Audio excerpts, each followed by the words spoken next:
Hello student, class 9th का question paper है ये आपका मिड टर्म एग्ज़ाम 24-25 मैथ्स का हाफ ईयरली एग्ज़ाम। तो इसका सोल्यूशन करेंगे हम। तो जिन बच्चों के एग्ज़ाम अभी नहीं हुए हैं उनके लिए बहुत इंपॉर्टेंट है, अच्छी तरह से प्रैक्टिस कर लीजिएगा।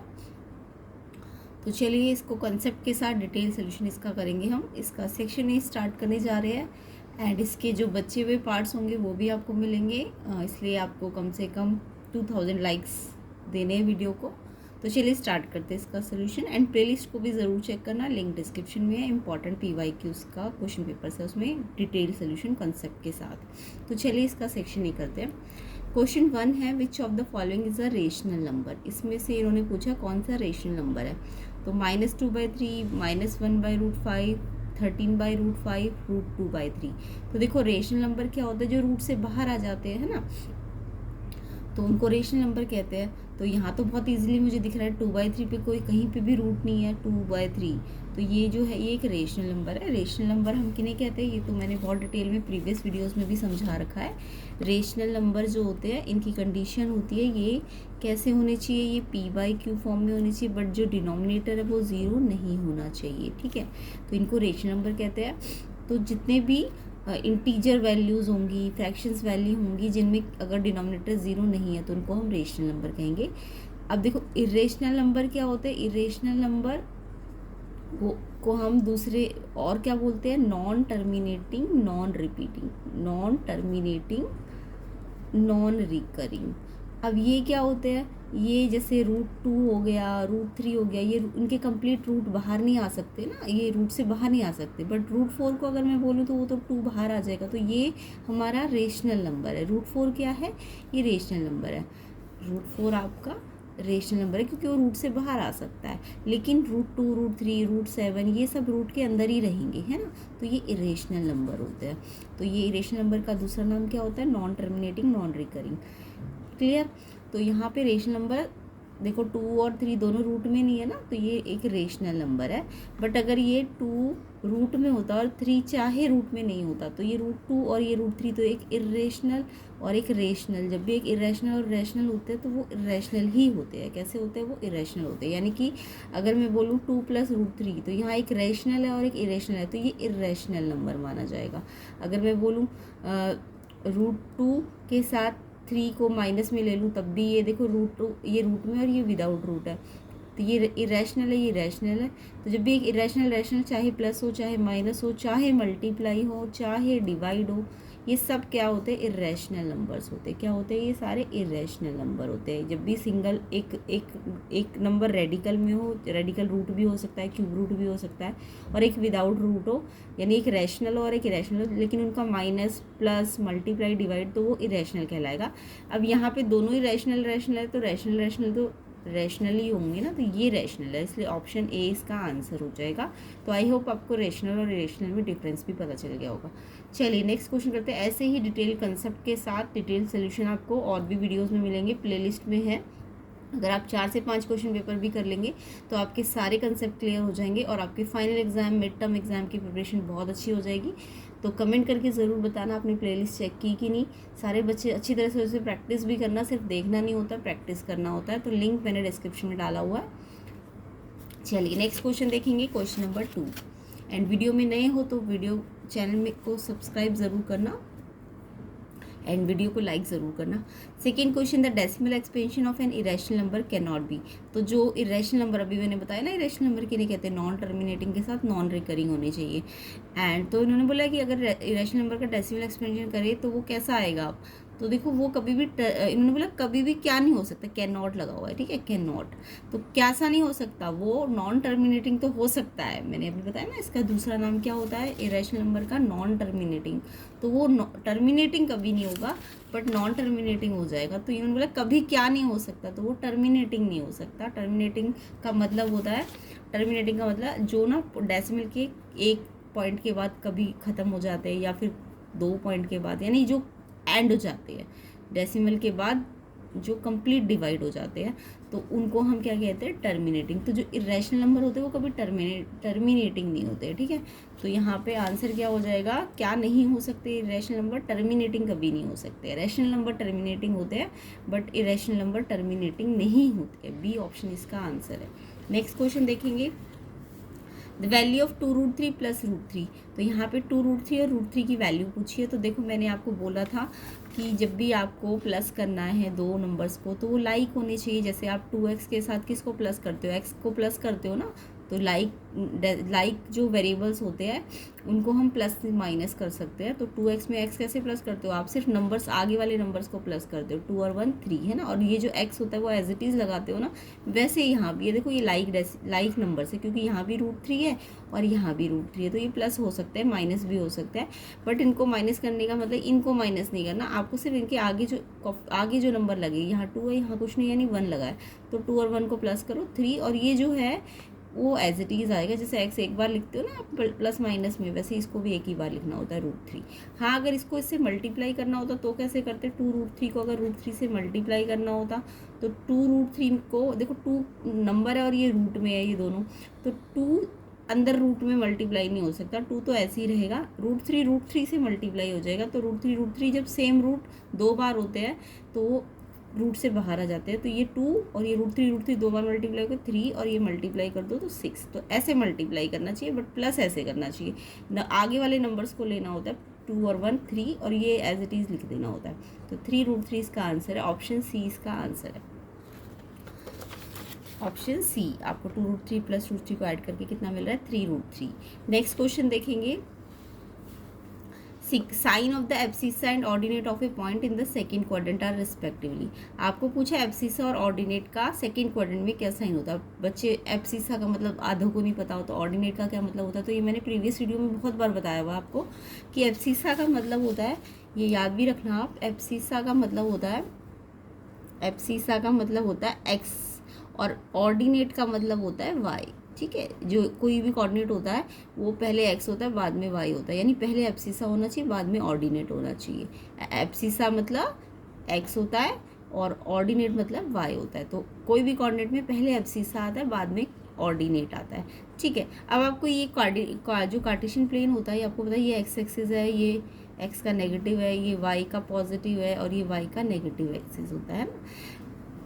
तो एक्स एक्सिस है, हॉरिजॉन्टल एक्स एक्सिस होती है, वर्टिकल आपकी वाई एक्सिस होती है, तो सबको रूल पता है।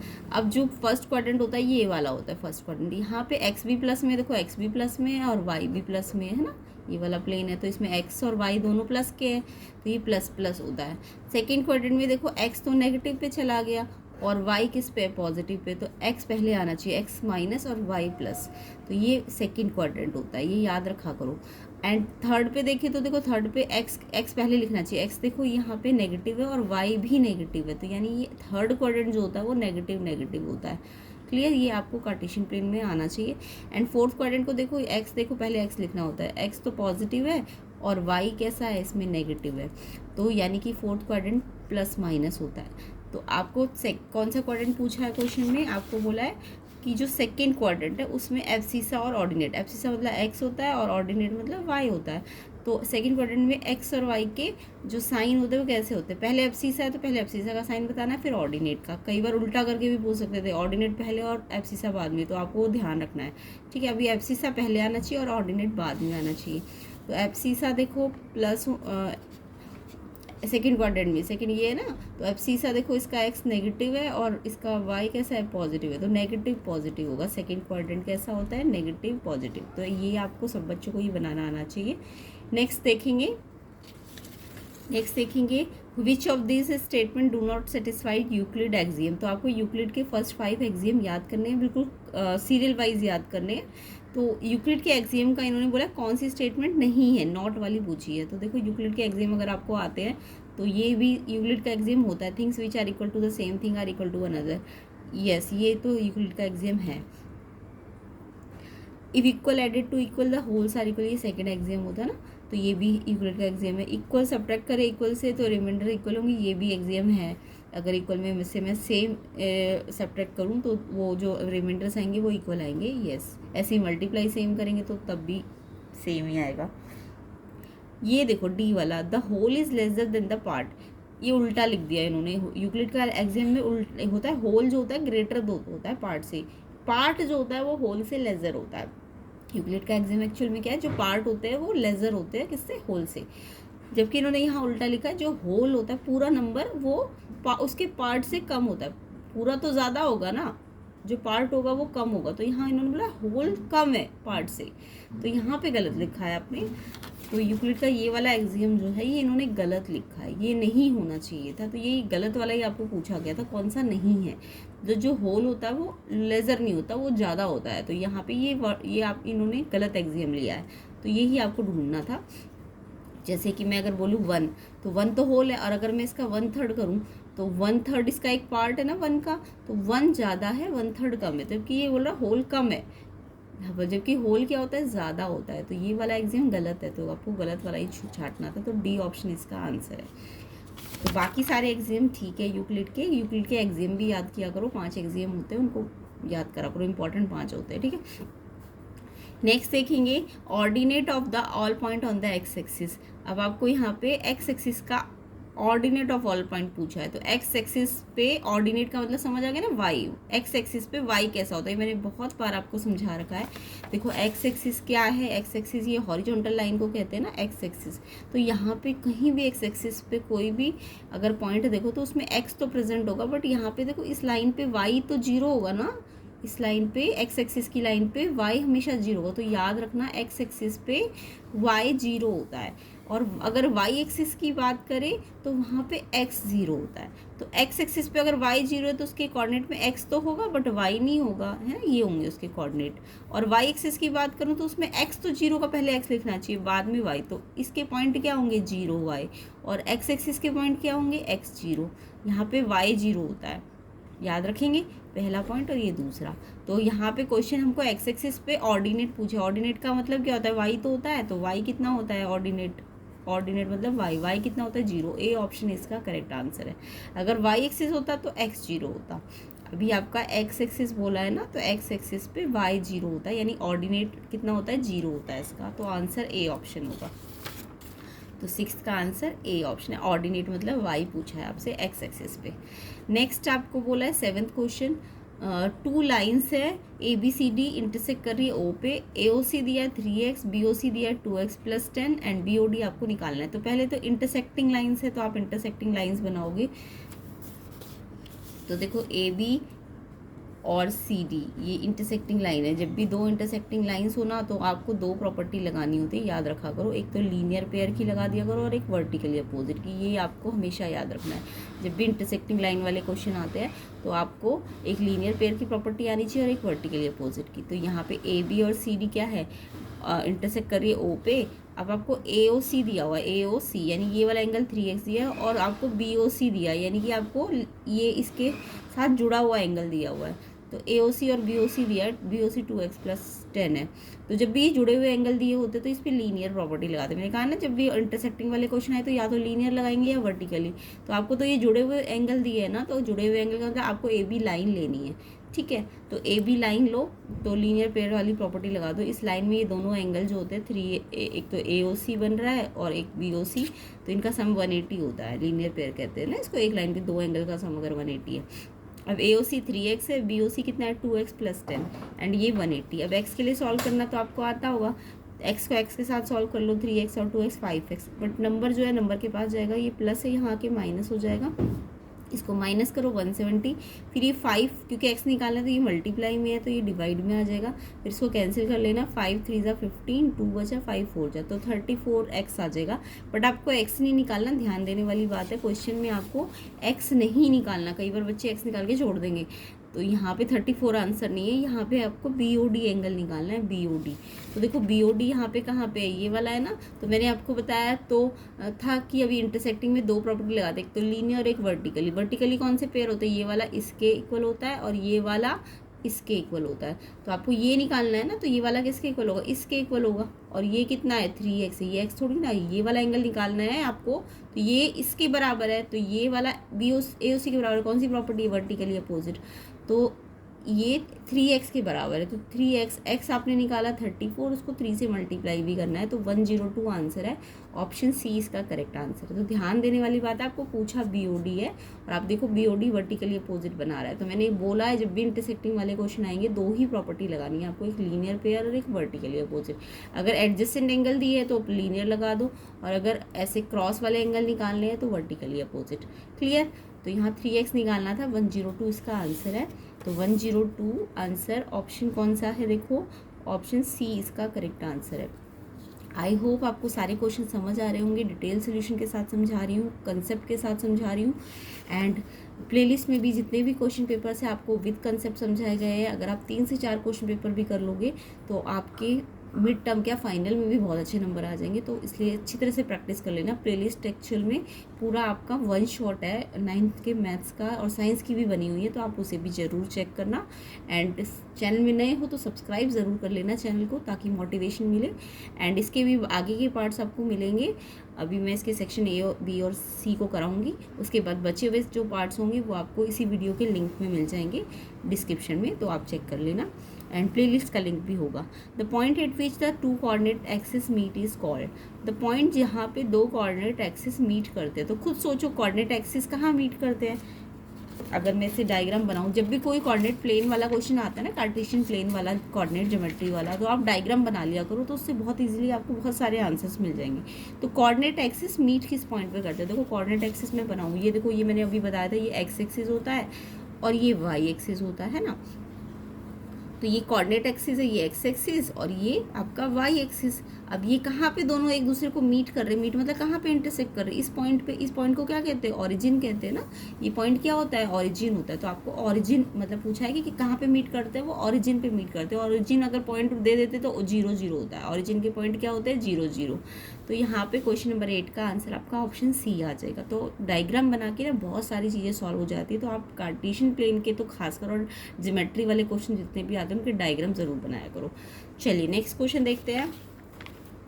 नेक्स्ट क्वेश्चन है the number of dimension point has. ये आपने पढ़ा भी होगा, एक पॉइंट की कितनी डायमेंशन होती है, 9 डायमेंशन। पॉइंट की कोई डायमेंशन नहीं होती है, तो ये आपने पढ़ा भी है ना, पॉइंट की कोई डायमेंशन नहीं होती, 9 डायमेंशंस। तो इसका आंसर 0 होगा, ए ऑप्शन इसका करेक्ट आंसर होगा।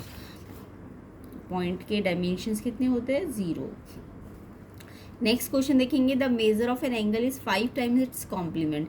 एक एंगल है वो अपने कॉम्प्लीमेंट का 5 टाइम्स है। तो कॉम्प्लीमेंट का मतलब समझते हो, जब 2 एंगल्स का सम 90 होता है। जब भी कॉम्प्लीमेंट बोले यानी 2 एंगल्स का सम 90 है। अब आपको ऐसे कंडीशन दे दी कि पहला एंगल 5 टाइम है दूसरे का, तो पहले एंगल को आपने क्या मान लेना है, x मान लो। जो बड़ा एंगल होगा वो 5 टाइम्स है उसका, तो 5x। अब इन दोनों का सम कॉम्प्लीमेंट है तो 90 होना चाहिए। अगर सप्लीमेंट बोलते तो सप्लीमेंट में सम कितना होता है, सप्लीमेंट में 2 एंगल्स का सम 180 होता है, ये याद रखना। जब सप्लीमेंट्री या सप्लीमेंट बोले तो दोनों एंगल्स का सम 180 होता है। जब कॉम्प्लीमेंट बोले तो कॉम्प्लीमेंट या कॉम्प्लीमेंट्री में 2 एंगल्स का सम 90 होता है। अब पहला एंगल आपने x मानना, क्योंकि दूसरा बोला है 5 टाइम है तो 5x। अब इनका टोटल 90 बनता है, तो आपको x के लिए सॉल्व करना है। x और 5x आगे वाले नंबर जोड़ेंगे ना, लाइक में क्या बताया, सिर्फ आगे वाले जोड़ा करो। 5 और 1 6x एक बार लिखते हैं, 6x 90। अब x निकालना तो मल्टीप्लाई हो रहा है, 6 तो डिवाइड में आ जाएगा, फिर 6 से कैंसिल कर दो, 15 डिवाइड कर दो, तो x आ गया 15। तो यानी कि आपको x नहीं निकालना, ध्यान देने वाली बात है, आपको x नहीं निकालना, आपको निकालना क्या है, आपको निकालना है लार्जर एंगल। तो ध्यान से क्वेश्चन भी पढ़ा करो, लार्जर एंगल निकालना है। तो लार्जर एंगल देखो यहाँ पे ये कि ये 1x लार्जर होगा कि 5x, 5x लार्जर होगा ना, तो लार्जर एंगल 5x है। तो 5 इंटू एक्स, एक्स कितना आया 15, तो 5 को 15 से मल्टीप्लाई करोगे 75 डिग्री इसका आंसर है ऑप्शन डी। ऑप्शन डी इसका करेक्ट आंसर है 75 डिग्री। ओके नेक्स्ट क्वेश्चन करेंगे, which of the following is not a criteria for कॉन्ग्रेंसी of triangles. मैंने आपको बहुत बार बताया ट्राइंगल की कॉन्ग्रेंसी के कितने क्राइटेरिया होते हैं। कोई भी ट्राइंगल कॉन्ग्रेंट कब होते हैं, जब 2 ट्राइंगल कॉन्ग्रेंट होने के लिए या तो उनकी तीनों साइड, इसकी तीनों साइड, इसकी ये इसके बराबर, इसकी साइड ये वाली बराबर, ये वाली साइड इसके बराबर, ऐसा कुछ साइड बराबर होनी चाहिए, या फिर साइड और उनके बीच का एंगल, साइड और उनके बीच का एंगल। मतलब क्या है इसमें, जैसे ये 2 ट्राइंगल है, अगर मैं इसकी ये वाली साइड ले रही हूँ इसके इक्वल, और इसकी ये वाली साइड इसके इक्वल। तो एंगल ये नहीं कोई सा भी इक्वल कर दोगे, जो इन दो साइड के बीच में जो एंगल आएगा वो ही इक्वल होना चाहिए, तभी कॉन्ग्रुएंसी होती है। तो साइड साइड और उनके बीच का एंगल, ऐसी दो एंगल और उनके बीच की साइड, ऐसे या तो राइट एंगल, हाइपोटेन्यूज और साइड, ये 4 क्राइटेरिया होते हैं कॉन्ग्रुएंसी के। ये मैंने आपको बहुत बार समझाए हुए कि कॉन्ग्रुएंसी के 4 क्राइटेरिया होते हैं, या तो तीनों साइड इक्वल हो इसकी, या दो साइड और उनके बीच का एंगल, उनके बीच वाला एंगल होना चाहिए, साइड साइड एंगल बीच में आना चाहिए, और या फिर एंगल एंगल उनके बीच वाली साइड, या फिर राइट एंगल, हाइपोटेन्यूज और साइड, है ना। तो यहाँ पे कौन सा क्राइटेरिया नहीं है, नॉट वाला पूछा है। बाकी सारे तो क्राइटेरिया इन्होंने नॉट वाला पूछा है, ध्यान से पढ़ा करो क्वेश्चन को, नॉट पूछा है। तो ये तो होता है क्राइटेरिया, ये भी होता है, ये भी होता है, ये नहीं होता है। तो नॉट वाला पूछा तो ये वाला नहीं है। देखो साइड साइड और एंगल बीच वाला नहीं लिया, यहाँ पे देखो साइड साइड और उनके बीच का एंगल वाला क्राइटेरिया दिया, बट ये साइड साइड और एंगल का हिंका भी दे दिया, तो ये गलत है। तो इसलिए ये वाला क्राइटेरिया नहीं है, और आपको नहीं वाला ही पूछा है, सी ऑप्शन इसका आंसर है। ये क्वेश्चन तो बहुत बार आता है पेपर में, ठीक है। तो यहाँ तक आपको समझ आ गया। अब नेक्स्ट क्वेश्चन नंबर 12 देखेंगे। ट्राइंगल ABC ट्राइंगल PQR के कॉन्ग्रेंट है, ये कॉन्ग्रेंट का साइन होता है। और अब इन्होंने पूछा कौन सा ट्रू नहीं है, नॉट वाला पूछा है, नॉट ट्रू। तो देखो यहाँ पे देखो ये ABC ट्राइंगल ऑलरेडी PQR के कॉन्ग्रेंट है, यानी कि हमें जब भी ट्राइंगल कॉन्ग्रेंट दे रखे ऑलरेडी दे रखे हैं, तो हमें इसके कॉरस्पॉन्डिंग पार्ट बनाने बहुत आसान होते हैं, है ना। कैसे करते हैं अभी मैं बताती हूँ आपको। तो जब भी आपको, अगर आपको ABC PQR के कॉन्ग्रेंट दिया है, तो आपको पता है इसके कॉरस्पॉन्डिंग पार्ट कैसे बनाओगे। देखो जैसे इसका फर्स्ट वर्टेक्स A है, तो A किसके बराबर होगा, P के, यानी इसका एंगल A P के बराबर होगा। ऐसे करके कुछ भी पूछा जा सकता है, एंगल पूछे जा सकते हैं, या फिर आपको इसकी साइडें भी पूछी जा सकती है। ऐसे इसका सेकंड वर्टेक्स B है और इसका सेकंड वर्टेक्स Q है, तो इसका एंगल B किसके बराबर होगा, एंगल Q के। इसका एंगल C थर्ड वर्टेक्स है, तो इसका भी थर्ड वर्टेक्स लो, एंगल R के बराबर हो जाएगा। ऐसी साइड की बात करूँ तो अगर स्टार्टिंग के दो वर्टेक्स ले रहे हो AB, तो वो किसके बराबर होगा, PQ के, है ना। इसके लास्ट के दो वर्टेक्स ले रहे हो BC, तो BC अगर ले रहे हो तो इसके भी लास्ट के दो वर्टेक्स लो QR। ऐसे ही अगर इसके फर्स्ट एंड थर्ड ले रहे हो AC, तो इसका भी फर्स्ट एंड थर्ड वर्टेक्स लिया करो PR। तो ऐसे करके हमें इसके कॉरस्पॉन्डिंग पार्ट मिल जाते हैं। तो जब भी अगर ट्राइंगल ऑलरेडी गिवन है कि कॉन्ग्रेंट है, तो आप कॉरस्पॉन्डिंग पार्ट एंगल से भी बना सकते हो, साइड से भी बना सकते हो। अब आपको क्वेश्चन में सारे नहीं निकालने हैं, आपको जस्ट पूछा है कि कौन सा ट्रू नहीं है, नॉट ट्रू वाला। तो आप ऐसे देखो, चेक कैसे करोगे इसे। आप देखो अगर इसका BC दिया है तो क्या वो PQ के बराबर है, तो इसका BC देखो, इसके BC मतलब दो वर्टेक्स लिए लास्ट के, है ना। तो इसके PQ में तो स्टार्टिंग के दो वर्टेक्स लिए, इसका तो देखो BC लिया है, बट इसके तो लास्ट के दो वर्टेक्स है, बट PQ में तो स्टार्टिंग के दो वर्टेक्स है, तो ये वाला पॉसिबल नहीं है। और आपको नॉट वाला ही पूछा है, तो ये वाला ही पहले वाला ही आ गया। अगर मान लो ये वाला नहीं होता तो इसको भी चेक कर लेना। इसका AC देखो, इसका AC मतलब फर्स्ट एंड थर्ड वर्टेक्स लिया है ना, तो PR में भी देखो इसका भी फर्स्ट एंड थर्ड वर्टेक्स लिया है, यानी ये हो सकता है। QR और BC को देखो, QR इसका QR मतलब दो लास्ट के दो वर्टेक्स लिए है, और इसका BC में भी लास्ट के दो वर्टेक्स लिए, ये भी हो सकता है। AB देखो, इसका AB फर्स्ट टू वर्टेक्स है, तो इसके भी फर्स्ट टू वर्टेक्स PQ होनी चाहिए, यस ये भी ट्रू है। तो ये तीनों ट्रू है, बट ये वाला ट्रू नहीं है, और नॉट ट्रू वाला ही आपको पूछा गया है। तो आपको A ऑप्शन इसका करेक्ट आंसर है, A ऑप्शन इसका आंसर है क्वेश्चन नंबर 12 का। ठीक है, आ गया समझ कैसे आप ट्राइंगल कॉन्ग्रेंट से कॉरस्पॉन्डिंग पार्ट कैसे निकालोगे। तो आप एक एक करके सारे पार्ट को देखना। इसका BC, तो इसके लास्ट के दो वर्टेक्स है, तो इसके भी लास्ट के दो वर्टेक्स QR आना चाहिए, जबकि यहाँ PQ है, तो ये वाला गलत है, तो गलत ही वाला ढूंढना था आपको। चलिए नेक्स्ट क्वेश्चन देखते हैं। Find the range of the following data. Data आपको गिवन है एंड आपको रेंज पूछा है। तो देखो जब भी डाटा दिया होता है, नंबर्स दिए होते हैं बहुत सारे, तो रेंज का फॉर्मूला आपको याद रखना है। रेंज होती है आपकी, रेंज होती है, रेंज क्या होती है, हाईएस्ट माइनस लोवेस्ट। हाईएस्ट में से लोवेस्ट को माइनस करते हैं तो रेंज आ जाती है आपकी। तो हाईएस्ट कितना है 37, लोवेस्ट है 6, तो हाईएस्ट माइनस लोवेस्ट कितना आ गया 31, तो रेंज आ गई ऑप्शन C। एंड आपको इस क्वेश्चन पेपर का PDF लिंक भी मिल जाएगा, PDF भी मिल जाएगा, और इसका जो PDF सोल्यूशन है वो भी आपको मिल जाएगा। इसके लिए आपको चैनल के मेंबर बनना पड़ेगा, ज्वाइन बटन होगा तो आप उस पर अपना उसे अप्लाई कर सकते हैं। ठीक है, तो इसमें आपको जितने भी क्वेश्चन पेपर्स हैं उनके PDF सोल्यूशंस हैं, उन सब के आंसर्स और नोट्स वगैरह, असाइनमेंट वगैरह वो आपके सॉल्व हो जाएंगे। तो अगर आप चैनल के मेंबर बनना चाहते हैं तो बन सकते हैं। ठीक है, नेक्स्ट देखिए आगे क्वेश्चन नंबर 14। क्वेश्चन 14 है, in the class interval 30 to 40, 40 to 50, आपको पूछे 40 is included in which interval. तो यहाँ पे देखो ये 30 to 40 और 40 to 50 में आपको 40 यहाँ भी दिख रहा है और 40 यहाँ भी दिख रहा है, बट आपसे पूछा गया ये दोनों इंटरवल में तो 40 तो है, बट 40 कहाँ पे इंक्लूडेड माना जाएगा। तो देखो 30 to 40 में जब हम फ्रीक्वेंसीज लेते हैं तो हम 30, 31, 32, 33, 34, 35, 36, 37, 38, 39 तक लेते हैं, 40 को हम इंक्लूड नहीं करते हैं। बट जब 40 to 50 की बात आती है तो हम 40 को इंक्लूड करते हैं बट 50 को इंक्लूड नहीं करते हैं। यानी कि हम लोअर को तो हमेशा इंक्लूड करते हैं, बट लास्ट वाला जो अपर लिमिट होता है उसे हम इंक्लूडेड नहीं करते हैं। तो 40 जो है यहाँ पे 30 to 40 पे इंक्लूडेड नहीं है, बट 40 to 50 में हम इसे इंक्लूड करते हैं। समझ आया क्या बोला मैंने? इंक्लूडेड लोअर और अपर में से कौन सी इंक्लूडेड नहीं होती है? अपर वाली इंक्लूडेड नहीं होती है, लोअर वाली इंक्लूडेड होती है। तो अगर मैं 30 to 40 और 40 to 50 में बात करूँ तो यहाँ तो 40 इंक्लूडेड नहीं है, यहाँ पे इंक्लूडेड है। तो कहाँ पे इंक्लूडेड है यही पूछा है ना आपसे, 40 कहाँ पे इंक्लूडेड है?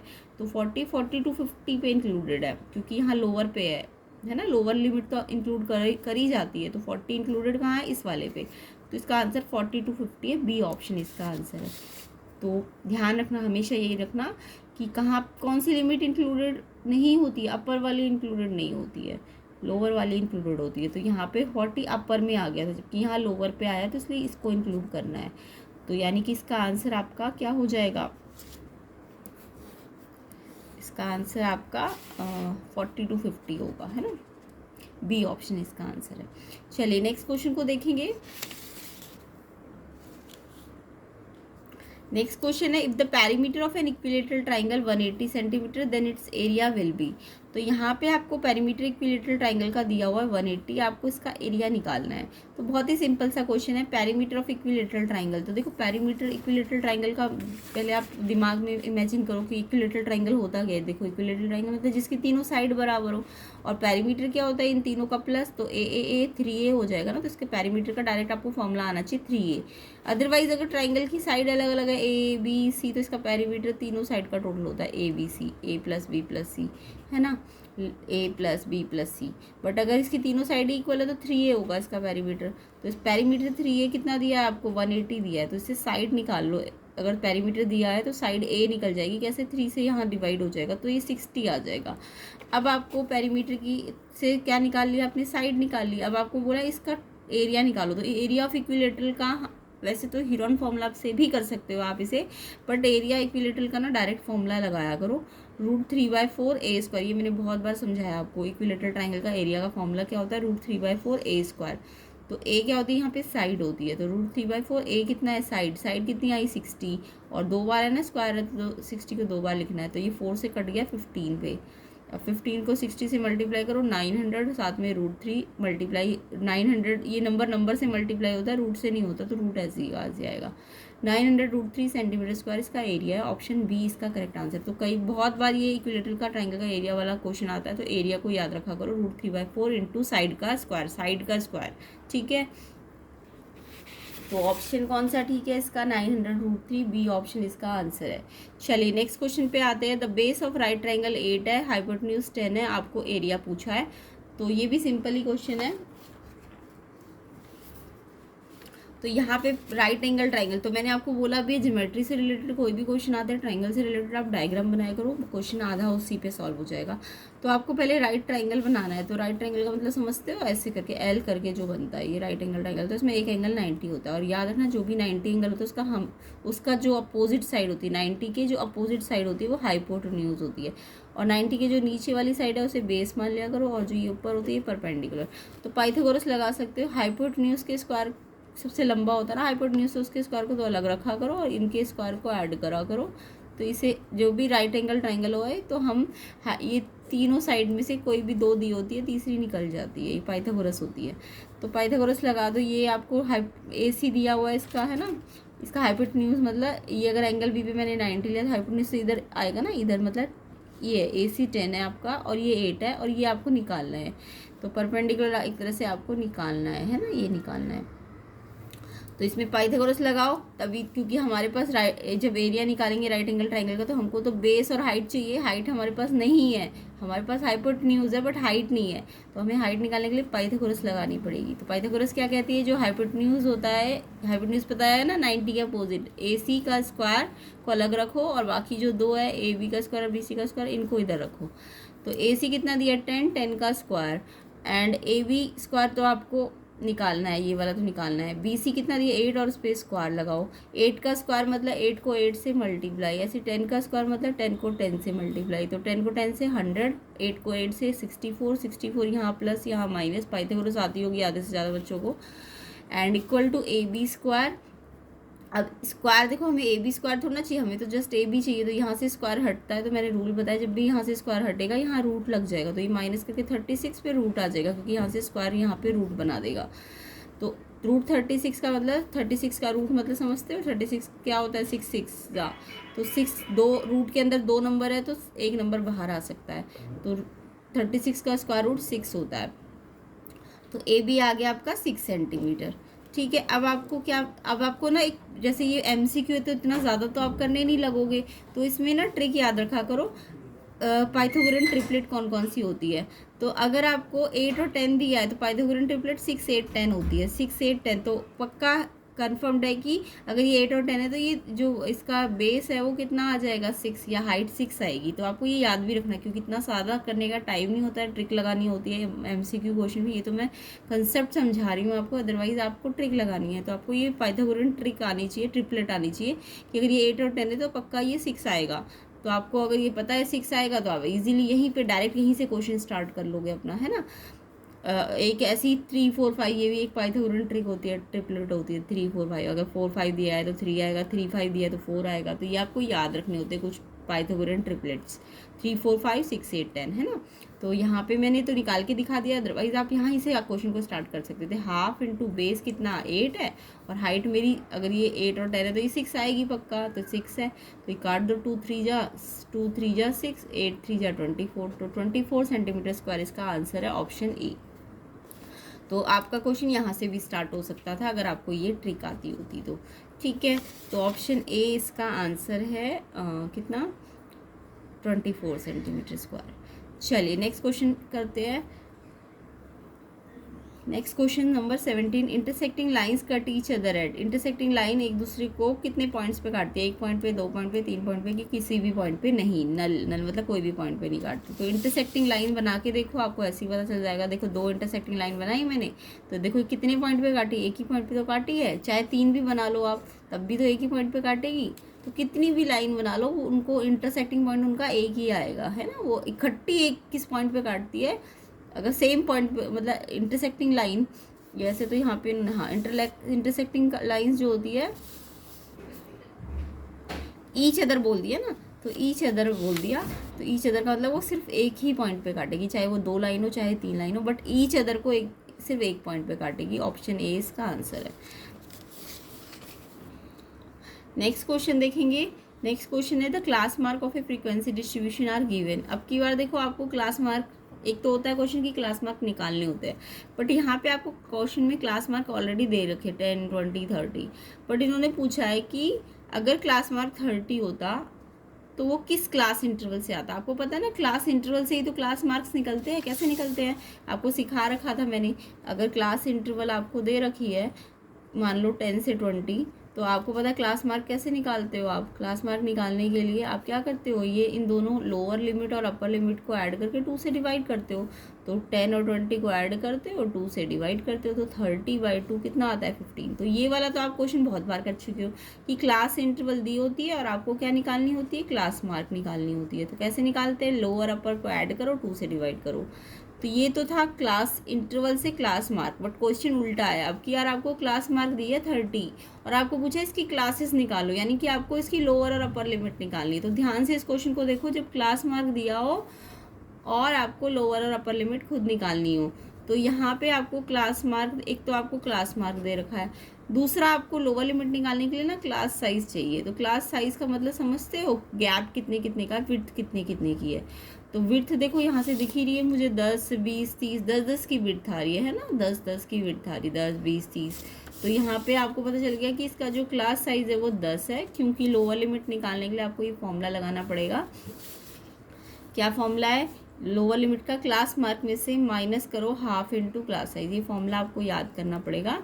लोअर लिमिट का class mark minus half into class size. तो क्लास मार्क तो दे रखी है 30 माइनस हाफ क्लास साइज, हमने देखा कि 10 20 30 है तो 10 का गैप है, तो क्लास साइज 10 है, तो इसे कट गया। पहले मल्टीप्लाई करते हैं, थ्रू 5 है तो 30 माइनस 5 कितना आ गया? 25। सेम ऐसे ही आप अपर लिमिट के लिए फॉर्मूला लगाओ क्लास मार्क में। अब क्या, half into class size plus करना होगा। तो क्लास मार्क 30 है, क्लास साइज 10 है, तो उसका आधा करो 5 आएगा, 30 और 5 35। तो ये देखो 25 आ जाएगा और ये 35, तो यानी क्लास इंटरवल मेरी 25 से 35 आ जाएगी। अब आप इसे चेक भी कर लो, क्या इस वाली क्लास इंटरवल से क्या क्लास मार्क 30 आ रही है? तो इसे ऐड करो, 25 और 35 को क्लास मार्क निकालने के लिए क्या करते हैं? ऐड करते हैं और 2 से डिवाइड करते हैं। 25 35 60, 60 का आधा देखो 30 आ रहा है ना, तो चेक भी हो गया कि आपने ठीक निकाली है ये। तो यहाँ पे अगर सिंपल क्वेश्चन होता क्लास इंटरवल से क्लास मार्क तो आप क्या करते हो? ऐड करो, 2 से डिवाइड करो। ये मैंने एक्स्ट्रा क्वेश्चन भी बता दिया आपको, ठीक है, अगर क्लास इंटरवल दी होती है और क्लास मार्क निकालनी होती। बट अगर आपको क्लास मार्क दी है तो आपको लोअर और अपर निकालने के लिए क्या करना है? ये फॉर्मूला लगाना है, ये दोनों। और इसके लिए क्लास साइज आपको आनी चाहिए निकालनी। क्लास साइज या तो क्वेश्चन में डायरेक्ट दी होती है और इनडायरेक्ट वे में इन्होंने दे दी, 10 20 30 तो 10 10 है ना। तो यहाँ पे क्लास साइज 10 है, तो ये फॉर्मूला लगाओगे तो लोअर आ जाएगी और अपर आ जाएगी। अब आपका आंसर आ गया, आप चेक भी कर सकते हो अपने आंसर को, ठीक है। आई होप समझ आ गया। तो सी इसका आंसर है। ऐसे ही डिटेल सोल्यूशन मिलेंगे आपको हर एक वीडियोज़ में, तो इसलिए कह रही हूँ प्लेलिस्ट की वीडियोज़ को ज़रूर चेक करना, आपके कंसेप्ट बहुत क्लियर हो जाएंगे, ठीक है। और कोई भी क्वेश्चन पेपर आए, कितना भी हार्ड आए, आप सारा इजीली अटेम्प्ट कर सकते हो। और हाँ, आप पीडीएफ और पीडीएफ सॉल्यूशंस के लिए चैनल को ज्वाइन कर सकते हो, ज्वाइन मेंबर बन सकते हो, तो उसके लिए आप ज्वाइन बटन पे अप्लाई कर सकते हो। तो चलिए इसका क्वेश्चन 19 और 20 देखते हैं। तो एजर्शन है, there are infinite number of equations having solution 3 2 and reason है, ए लीनियर इक्वेशन 2 वेरिएबल की इनफाइनेटली मेनी सोल्यूशंस होती है। तो रीज़न और एजर्शन को चेक करना है पहले कि ठीक है कि नहीं। तो क्योंकि आपको पता है ना, एजर्शन रीज़न में 4 स्टेटमेंट्स होती है। ए और बी में अगर एजर्शन रीज़न दोनों ट्रू है तो आपको आंसर ए और बी में मिलेगा, अगर दोनों में से कोई एक गलत है तो आंसर सी और डी में मिलता है, ठीक है। तो पहले हम इसको चेक करेंगे एजर्शन रीज़न को ट्रू है कि फॉल्स है। तो एजर्शन बोल रहा है कि infinite number of equation having solution this 3 2, जो सोल्यूशन होगा वो बहुत सारी इक्वेशंस का हो सकता है, सिर्फ एक इक्वेशन का सोल्यूशन 3 2 नहीं होता, वो बहुत सारी इक्वेशन का होता है। यस, सही है। ये जो 3 2 सोल्यूशन होता है वो सिर्फ एक का थोड़ी ना होगा, वो तो बहुत सारी इक्वेशंस का होगा,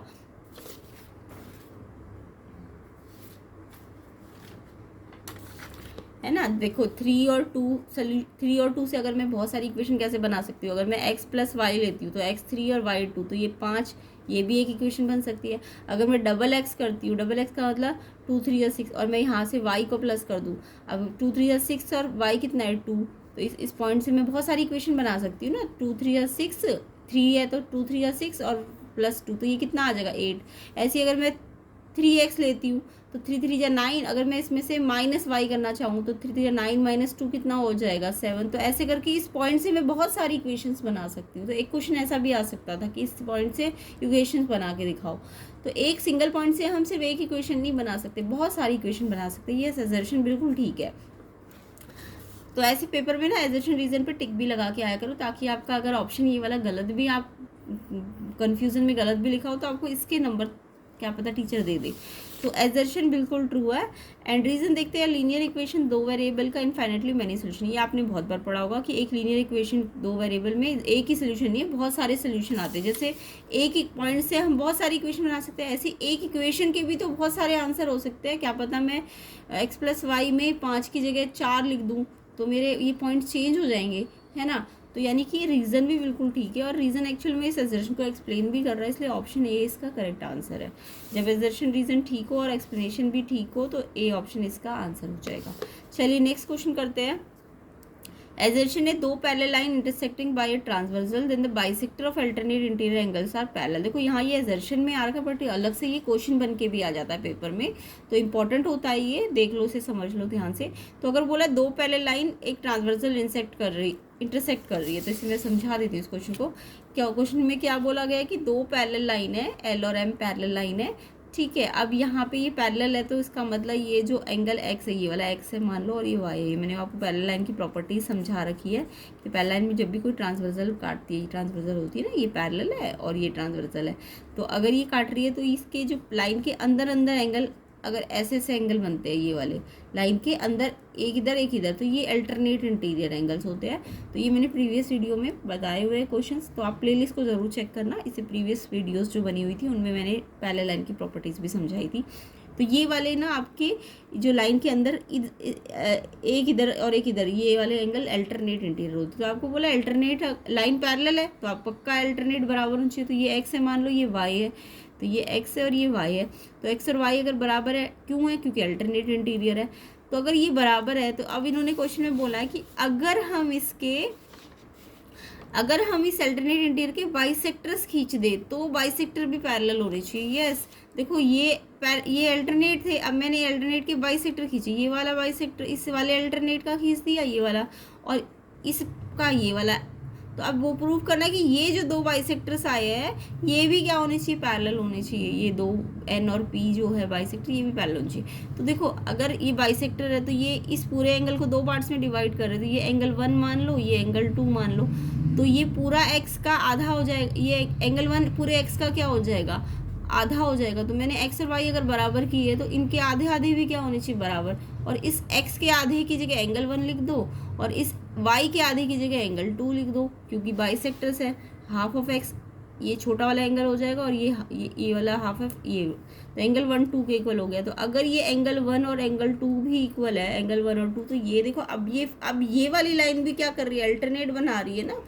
ये वाली दोनों लाइन एन और पी जो लाइन है ये भी तो क्या बना रही है? अल्टरनेट बना रही है। तो अगर 1 2 के इक्वल कर दिया तो यानी मैंने क्या कर दिया? अल्टरनेट इक्वल कर दिया। अगर अल्टरनेट इक्वल है तो यानी अब ये एन और पी जो लाइन बनाई है, एन और पी, ये भी क्या होनी चाहिए? पैरेलल होनी चाहिए। तो ये क्वेश्चन अगर सॉल्व करने को आगे तो आपको ऐसे सॉल्व करना है, बट आपको एजर्शन में है, यस बिल्कुल ट्रू है, एजर्शन ठीक है कि अगर इनके बाइसेक्टर, इवन आपको कॉरस्पॉन्डिंग के भी बाइसेक्टर खींच दिए होते, जैसे ये लाइन है, अगर इसके कॉरस्पॉन्डिंग एंगल पता है ना, ये लाइन के कॉरस्पॉन्डिंग एंगल कैसे बनते हैं? ये लाइन के ऊपर है तो ये भी लाइन के ऊपर होना चाहिए, ये कॉरस्पॉन्डिंग एंगल। अगर इनके भी आप बाइसेक्टर खींच देते ना तो भी ये भी पैरेलल आते। तो आप बना के भी देख लो, दिख भी रहा है आपको पैरेलल आ रहे हैं। तो चाहे अल्टरनेट इंटीरियर के बाइसेक्टर हो तब भी लाइन पैरेलल होती है, चाहे कॉरस्पॉन्डिंग के बाइसेक्टर्स हो तब भी लाइन पैरेलल होती है। तो एजर्शन बिल्कुल ठीक है। अब रीज़न देखो, रीज़न है कि अगर एल एम एन 3 लाइन है, एल एम के पैरेलल है, एल एम के पैरेलल है। देखो एल लाइन जो है एम के पैरेलल है, पैरेलल लाइन बना दी, और जो एन है वो एल पे परपेंडिकुलर है। एन एल के पैरेलल नहीं है, एन एल पे, देखो एन एल पे परपेंडिकुलर है। एन एल पे परपेंडिकुलर मतलब एन एल के साथ 90 बना रहा होगा, है ना। एल लाइन के साथ एन जो परपेंडिकुलर है वो 90 बना रहा होगा। अब देखो अगर ये दोनों पैरेलल है, एल और एम, तो एल और एम पैरेलल है, तो आपको मैंने बताया ना लाइन के ऊपर ये एक्स है तो ये लाइन के ऊपर है, तो ये भी लाइन के ऊपर बनना चाहिए सेम साइड पे, तो ये कॉरस्पॉन्डिंग एंगल होता है। तो ये अगर x है, ये 90 है, तो x 90 के बराबर होगा क्योंकि कॉरस्पॉन्डिंग एंगल है। तो यानी ये भी 90 हो गया, तो यानी n भी तो m के क्या हो जाएगा? परपेंडिकुलर हो जाएगा ना। अगर ये भी 90 आ गया तो ये भी इसके क्या हो जाएगा? परपेंडिकुलर। तो यही तो बोल रहा है कि अगर एन एल के परपेंडिकुलर तो एन एम के भी परपेंडिकुलर होगा। यस बिल्कुल ठीक है, एन एम के भी परपेंडिकुलर होगा। तो यहाँ पे रीज़न भी ठीक है, बट इस रीज़न में 20 वाले क्वेश्चन के रीज़न में रीज़न ठीक तो है, बट इससे कोई लेना देना नहीं है, क्योंकि इससे लेना देना का मतलब ये तो पैरेलल लाइन दिखाना चाह रहा था, यहाँ पे ऐसा पैरेलल लाइन की कोई बात नहीं हुई है, तो इसलिए ये जस्ट रीज़न वाइज ठीक है, बट एक्सप्लेनेशन वाइज ठीक नहीं है। ऑप्शन बी इसका करेक्ट आंसर है। तो आई होप एजर्शन रीज़न आपको समझ आ गए होंगे, और इन्हें प्रूव करना भी मैंने सिखा दिया, कैसे आपको ये प्रूव करना है, कैसे ये प्रूव करना है, ठीक है, अगर ये अलग से क्वेश्चन बन के आ जाए। चलिए नेक्स्ट क्वेश्चन सेक्शन बी पे आते हैं। अब सेक्शन बी में देखो, इन विच क्वाड्रेंट और axis do the following point this कौन से क्वाड्रेंट या किस एक्सिस पे ये पॉइंट लाई करते हैं। तो अभी क्वाड्रेंट को मैंने थोड़ी देर पहले आपको समझाया था डिटेल में, तो आप उसमें से देख के आंसर दे सकते हैं। तो ये 4 पॉइंट आपको दिए हुए हैं, आपको पूछा ये कौन कौन से एक्सिस पे या क्वाड्रेंट पे है। तो देखो क्वाड्रेंट मैंने अभी समझाए थे आपको, फर्स्ट क्वाड्रेंट प्लस प्लस होता है, सेकंड माइनस प्लस होता है, थर्ड आपका माइनस माइनस होता है, और फोर्थ आपका प्लस माइनस होता है। इसको एक बार फिर से देख लेते हैं। यहाँ पे ये तो ये वाले पॉइंट, तो ये वाले लाइन होती है, अगर इस लाइन पे कोई पॉइंट है तो वो कोई क्वाड्रेंट नहीं होता, याद रखना। अगर इस एक्स एक्सिस की लाइन पे कोई भी पॉइंट है कोई भी पॉइंट है, यानी मैंने आपको बताया ना इसमें पॉइंट कैसे होता है, मान लो ये 2 है, इसमें y 0 होता है, तो अगर 2 0 है ना तो वो कोई क्वाड्रेंट सिर्फ ये प्लेन्स होते हैं, ये एक्सिस होते हैं। ये जब भी x या y में 0 आ जाएगा ना, x या y किसी भी नंबर पे 0 आ जाएगा तो फिर वो एक्सिस पे आ जाएगा, ठीक है। ऐसे ही अगर मान लो इस एक्सिस पे कोई पॉइंट हो, मान लो यहाँ पे 3 और यहाँ पे y तो 3 है बट x कितना होता है, y एक्सिस पे बताया ना x 0 होता है, तो ये 0 3 ये y एक्सिस पे होगा, 2 0 x एक्सिस पे होगा, ये कोई क्वाड्रेंट पे नहीं होंगे।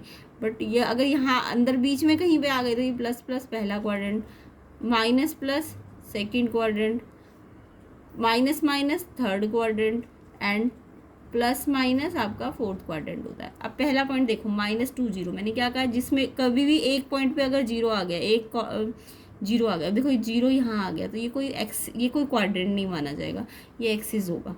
अब यहाँ पे x पॉइंट है ना बट y नहीं है ना, तो y कहाँ नहीं होता, y आपका x एक्सिस पे नहीं होता ना। अगर x है बट y नहीं है तो x एक्सिस है, कोई क्वाड्रेंट नहीं है, ठीक है।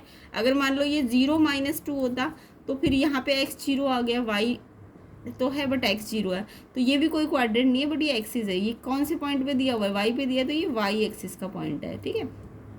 अब नेक्स्ट सेकंड पॉइंट देखो 6 और -7, ये प्लस है और ये माइनस, प्लस और माइनस देखो किस क्वाड्रेंट पे बताया, प्लस और माइनस ये फोर्थ क्वाड्रेंट पे है, और दोनों अगर नेगेटिव है तो ये थर्ड क्वाड्रेंट पे है, अगर एक नेगेटिव एक पॉजिटिव है तो ये सेकंड क्वाड्रेंट पे। तो ये आप बना लेना साइड में, तो उससे आपके आंसर सॉल्व हो जाएंगे। अच्छा ये पॉइंट याद रखना, अगर कहीं भी एक 0 दिख रहा है आपको तो फिर वो क्वाड्रेंट नहीं होते, वो एक्सिस होते हैं। अगर एक्स में है तो वो एक्स एक्सिस, अगर वाई में पॉइंट है तो वो वाई एक्सिस है। चलिए नेक्स्ट क्वेश्चन देखते हैं। नेक्स्ट क्वेश्चन है राइट 4 सोल्यूशन ऑफ इस इक्वेशन के, आपको 4 सोल्यूशन बोले हैं, 2x + y = 7। तो जब भी आपको कोई इक्वेशन दी और उसके सोल्यूशन हो, फिर क्या पता उसके ग्राफ भी बनाने हो, तो आपको पहले सोल्यूशन निकालने तो आने चाहिए। तो किसी भी इक्वेशन के सोल्यूशंस कैसे निकालने हैं देखो ध्यान से। तो आपको पहले तो इस इक्वेशन को, जो इक्वेशन दी है 2x + y = 7, इसमें या तो x को इधर ही रखो, y को इधर भेज देना, या y को इधर ही रखो, x को उधर भेज देना, ठीक है। मैं y को अभी यहीं रखती हूँ क्योंकि y मेरे को सिंगल दिख रहा है ना, यहाँ पे कोई कोफिशिएंट नहीं है, तो मैंने y को तो यहीं रखा, y को मैं x की टर्म में लेके आ रही हूँ। y को किसकी टर्म में लेके आई हूँ, x की। आप चाहो तो x को y की टर्म में ला सकते हो, तो मैंने y को x की टर्म में लाई हूँ, y को इन टर्म ऑफ x क्यों लाई हूँ, क्योंकि मुझे y सिंगल दिख रहा है, तो y को मैंने यहीं रखा। इस पूरे x वाली टर्म को, ये 2x एक ही पूरी एक सिंगल टर्म है, तो ये 2x को मैंने इधर भेजा, तो ये 7 को उधर जाएगी, तो ये माइनस हो जाएगा ना, यहाँ प्लस हो रहा है तो यहाँ माइनस हो जाएगा। अब मेरे को इस वाले इक्वेशन, ये जो मैं y in term of x ला चुकी हूँ, इसमें मुझे क्या करना है, x इधर x है ना इस साइड, तो x को रखना है और y को निकाल के देखना है। तो इसको याद रखना, ये जो y in term of x आ गया, इसमें x की वैल्यू मैं अगर 0 लेती हूँ, देखो x यहाँ पे 7 as it is, 2 as it is, और x इससे मल्टीप्लाई हो रहा है ना, तो ये 0 इससे मल्टीप्लाई हो रहा है, तो 2 0 तो 0 बन गया, मल्टीप्लाई होने पे 0 बन जाता है ना, 7 - 0 7, तो y 7 आ गया, पहला सोल्यूशन मेरा आ गया। ऐसे ही फिर मैं सेकंड पे, अब मैं x को कुछ और रखती हूँ, x को मैंने 1 रखा, क्योंकि मैंने x को इधर भेजा तो x को रखो तो y निकलेगा, तो x 1 रखा मैंने, तो 7 - 2, x की जगह 1 रख दिया, 2 1 = 2, पहले मल्टीप्लाई करो, 2 1 = 2 और 7 से माइनस करो, 5 आ जाएगा। फिर ऐसे तीसरा सोल्यूशन निकालो, अब x को मैं 2 रख देती हूँ, तो 7 - 2 एज इट इज़, और x की जगह 2, 2 2 = 4, 7 - 3 आ गया। ये ध्यान रखना, प्लस माइनस माइनस साइन बढ़ेगा, ये इंटीजर्स के रूल तो लगाने ही है आपको। 4 निकालने हैं, एक और निकालते हैं। तो मेरा y 7 - 2x है। अब चौथा सोल्यूशन में x फिर से रखो, x मान लो मैंने माइनस में रख दिया, तो y निकालो इसमें रख के, 7 - 2, x की जगह मैंने -2 ले लिया, पहले मल्टीप्लाई करो, 2 2 = 4, 2 माइनस माइनस है ना, तो मल्टीप्लाई में प्लस आ जाएगा, माइनस 2 बार है मल्टीप्लाई में, तो प्लस, 7 + 4 11, तो y 11 आ गया। तो पहले सोल्यूशन में x मेरा कितना आया था, देखो x पहले लिखना चाहिए, x 0 तो y 7, तो पहले x 0 और 7 आया, फिर दूसरे में मेरा x 1 है और y कितना आया 5, तो मेरा दूसरा सोल्यूशन 1 5 आ गया, पहले x लिखना है बाद में y।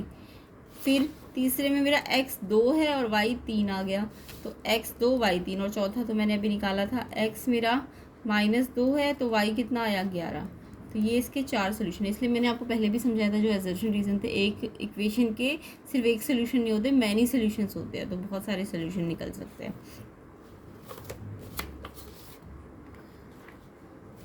नेक्स्ट क्वेश्चन देखेंगे, नेक्स्ट क्वेश्चन है आपका question 23, triangle ABC triangle DBC दो isosceles triangle same base BC पे है और शो करना कि ये एंगल बराबर है। वैसे तो अगर इसका डायग्राम ना भी दिया होता तो आप बना सकते हो, तो देखो मैंने बना भी दिया है, बना के भी समझा देती हूँ। और फिर वैसे तो इस क्वेश्चन में डायग्राम दे रखा है हमको। तो उन्होंने बोला ए बी सी और डी बी सी, देखो ध्यान से देखो, ए बी सी और डी बी सी, यहाँ भी बी सी आ गए, यहाँ भी बी सी आ गए, तो दो अलग अलग ट्राइंगल नहीं बनाना, आपको एक ही जगह पे बनाना है। दोनों बी सी दोनों में आ रहा है ना, बोल भी दिया इन्होंने सेम बेस है बीसी, तो बीसी पहले बना लेना। अगर ये डायग्राम ना बना होता क्वेश्चन में तो पहले बीसी बना लेना, और फिर बीसी से ए बीसी बना दो, और फिर इसी बीसी पे डी बीसी बना दो। ठीक है, अब आपको बोला ये भी आइसोसेलेस है और ये भी आइसोसेलेस है, तो ये बीसी तो सेम बेस है, तो आइसोसेलेस होने के लिए यानी ये वाला इसकी साइड इसके बराबर होगी, और इस वाले ट्रायंगल में इसकी ये वाली साइड इसके बराबर होगी। यहाँ पे मैंने सिंगल सिंगल कट से दिखा दिया, ये दोनों बराबर है, और ये डबल कट से दिखा दिए, ये दोनों बराबर है। बाकी इस क्वेश्चन में डायग्राम बना हुआ है आपका, आपको ये प्रूफ करना है।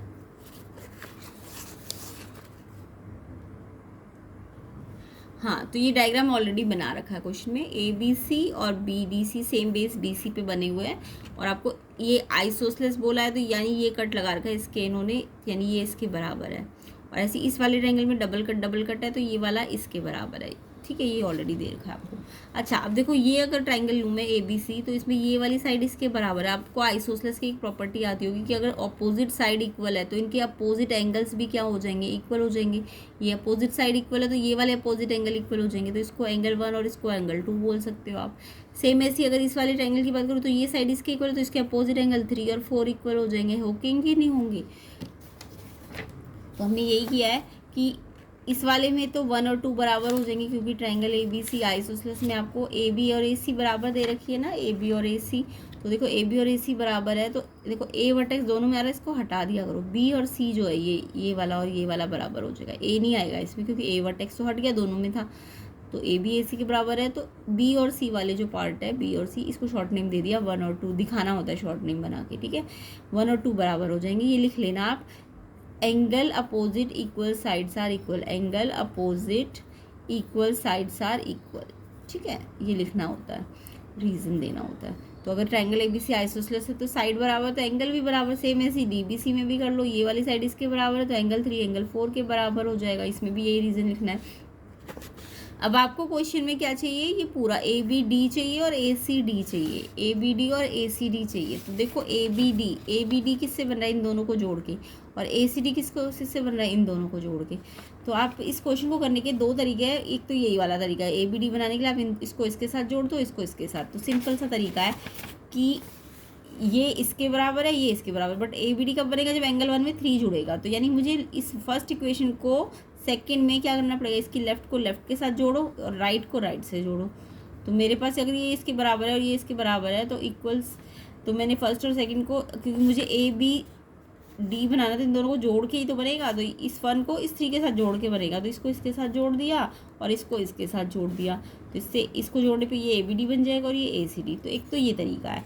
दूसरा, आप कॉन्ग्रुएंसी से भी आप चाहो तो इस क्वेश्चन को कर सकते हो। कैसे, देखो आपको ए बी डी और ए सी डी, यानी कि आपको ए डी को ना ज्वाइन करना पड़ेगा। ए डी को क्या करना पड़ेगा, ज्वाइन करना पड़ेगा, क्योंकि ए बी डी तो इस ट्राइंगल में आ रहा है और ए सी डी आपका इस ट्राइंगल में आ रहा है कि नहीं। तो आपको ये कंस्ट्रक्शन करनी पड़ेगी, ए डी ज्वाइन करना पड़ेगा, ज्वाइन ए डी ऐसे करके, ये दूसरा तरीका है। उसके बाद जब आप ए डी ज्वाइन कर लोगे, आपको दिख रहा है इस वाले ट्राइंगल में ए बी डी में ये वाली साइड इसके बराबर है, तो आप लिख दोगे ए बी किसके बराबर है, ए सी के।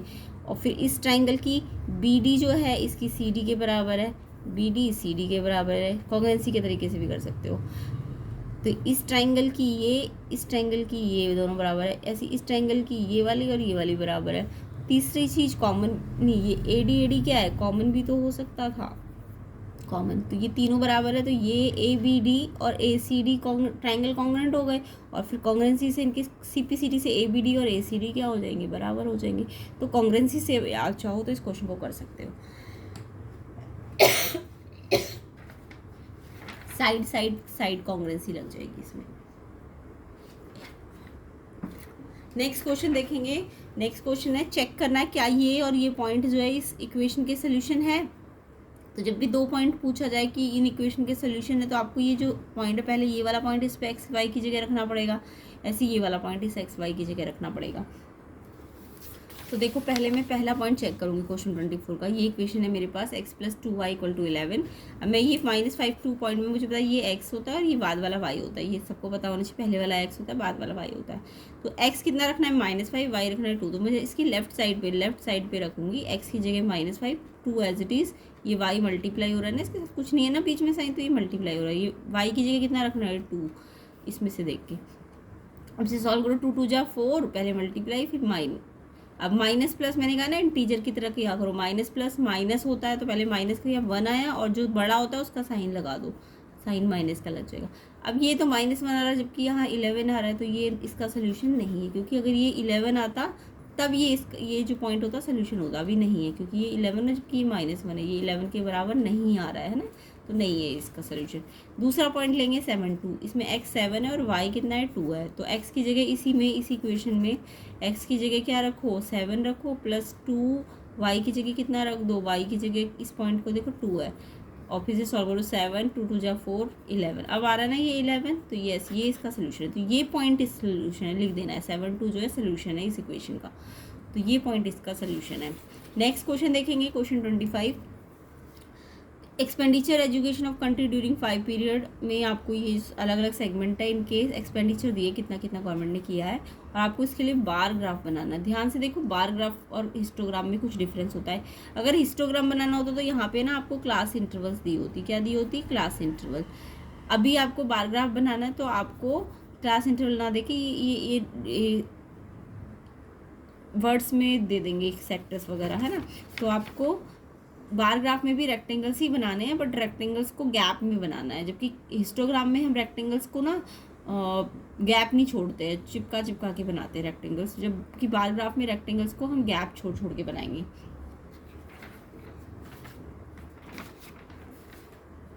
तो यहाँ पे पहले तो ये जो एक्सपेंडिचर है, इस एक्सपेंडिचर को तो मैं y एक्सिस पे लूँगी, ठीक है, क्लियर।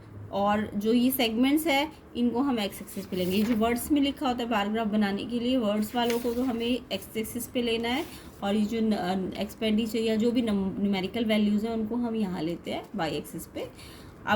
अब हमें दिख रहा है कि देखो एक्सपेंडिचर देखो, सबसे छोटा कितना है 810 और सबसे बड़ा कितना है 890। तो देखो 810 से 890 के बीच में सारे नंबर आए। हाँ, अगर ये नंबर कुछ ऐसे होते कि कुछ 100 होता, फिर कुछ 150, फिर 270, फिर ऐसे करके 800 तक गया होता, तब तो हम 100 का गैप ले लेते। कितने का गैप लेते, 100 का। बट क्योंकि 810 से 890 यानी 800 की लाइन पे ही आ रहे हैं सारे नंबर, तो मैं 100 200 से 800 पे नहीं जाऊंगी, क्योंकि सारे नंबर ही 800 की लाइन पे आए हैं। तो हम 810 20 30 40 50 60 70 80 90 और फिर 900 यहाँ तक, यानी 10 का ही गैप लेंगे। हाँ, अगर 100 से स्टार्ट होके 800 तक जा रहे होते तो हम फिर 100 200 300 400 तब लेते, और ये ग्राफ में बनता है, ये तो सबको पता होगा, है ना। तो आपको ये 810 पे से 800 की लाइन पे सारे आए, इसलिए मैंने 810 से ही शुरू किया। अब देखो मैंने यहाँ पे 10 का गैप लिया, जबकि मैंने यहाँ पे 0 से 810 शो किया, तो मेरे को यहाँ पे मैंने बहुत ज़्यादा गैप लिया है, इसलिए मुझे हल्का सा कट लगाना पड़ेगा। ये कट शो करता है कि हमने गैप ज़्यादा लिया है, यहाँ का गैप ज़्यादा है, बाकी यहाँ का 10 का गैप लिया है। अब सेगमेंट ऑफ एजुकेशन के लिए बॉक्सेस बनाएंगे, तो सबसे पहले आपका एलिमेंट्री एजुकेशन का 890 तक का बॉक्स बनाना पड़ेगा। तो ये सारी चीज़ें आपको स्केल से करनी है, मैं हाथ से कर रही हूँ, बट आपको इसको स्केल से करना है। पहले 890 पे ऐसे करके लाइन लगा देना, और फिर इसके लिए स्केल से ना ऐसे करके स्केल से इसकी वर्टिकल लाइन खींचनी है, ऐसे गैप छोड़ना है, ऐसे करके स्केल से बन जाएगा ये, ठीक है। उसके बाद नेक्स्ट वाला कितना है 840। अब 840 कहाँ पे है, देखो 840 ये है, तो अब ये 840 का रेक्टेंगल इससे चिपका के मत बनाना, क्योंकि ये हिस्टोग्राम नहीं है, थोड़ा सा एक लाइन छोड़ के बनेगा ये ऐसे। 840 के ये ग्राफ पेपर में बनेंगे, 840 के सामने अपने स्केल ऐसे रखना, और फिर इसे चिपका के नहीं बनाना, थोड़ा एक लाइन बीच में छोड़नी है, यानी ये, यानी कि इनके बीच में ना गैप होना चाहिए बार ग्राफ में। तीसरा कितना है 870 देखो ये रहा। अब इसका भी आप ये ग्राफ पेपर में आपको दिख जाएगा गैप, ये तो आपका इसके साथ गैप छूटेगा ना, ये पहले आप या तो पहले वर्टिकल लाइन खींच लेना, ठीक है, ताकि आप गैप बना सको। वो गैप ग्राफ पेपर में दिखता ही है ना, 870 ये रहा। फिर नेक्स्ट आपको बनाना है नेक्स्ट रेक्टेंगल कितने तक का, 850 का। 850 का इस वर्टिकल लाइन को कहाँ तक लेके जाओ, 850 तक, 850 तक यहाँ। फिर ऐसे गैप छोड़ना है, बार ग्राफ में गैप छूटता है। हिस्टोग्राम होता ना तो ना, हिस्टोग्राम में तो ये बॉक्सेस जो होते हैं ना बिल्कुल चिपक चिपक के बनते हैं। क्यों? क्योंकि यहाँ पे ना क्लास इंटरवल्स होती है, एक्स एक्सिस पे क्लास इंटरवल होती है और यहाँ फ्रीक्वेंसी होती है। क्लास ये किसके लिए होता है? हिस्टोग्राम। हिस्टोग्राम में ये डिफरेंस होता है, नीचे क्लास इंटरवल होते हैं, तो क्लास इंटरवल तो कॉन्टीन्यूज़ होते हैं ना, तो कॉन्टीन्यूज़ होते हैं, तो इसलिए इसमें ये सारे रेक्टेंगल्स आपके कैसे बनेंगे, इनमें कोई गैप नहीं होगा। बट बार ग्राफ में एक लाइन का गैप होना चाहिए रेक्टेंगल्स में। अब नेक्स्ट वाला रेक्टेंगल कितने तक का भरेगा? 820 तक का सोशल एजुकेशन।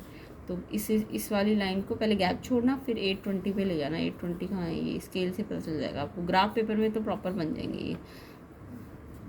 इनकी विड्थ सेम होनी चाहिए सबकी, ठीक है? ये नहीं कोई, ये मैं हाथ से बना रही हूँ, आपको ग्राफ पेपर में तो विड्थ मिलेगी तो ढंग से बन जाएगा। फिर 830, फिर 810, फिर 810। 830 थोड़ा सा इससे जस्ट ऊपर आएगा, पहले वर्टिकल, फिर 830, फिर 810 सबसे नीचे वाला है, एक और 810 का बन जाएगा, ठीक है? तो ये अब इसके अंदर आपको ये सारी नेमिंग लिख देना है। ये एलिमेंट्री एजुकेशन, एलिमेंट्री एजुकेशन, इसके अंदर ही लिख देना आप।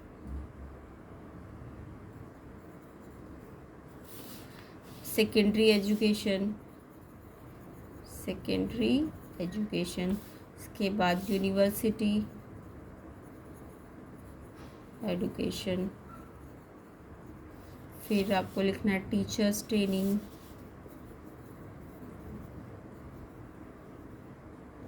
ठीक है? तो ऐसे करके आपको ये सारे लिख लेने हैं।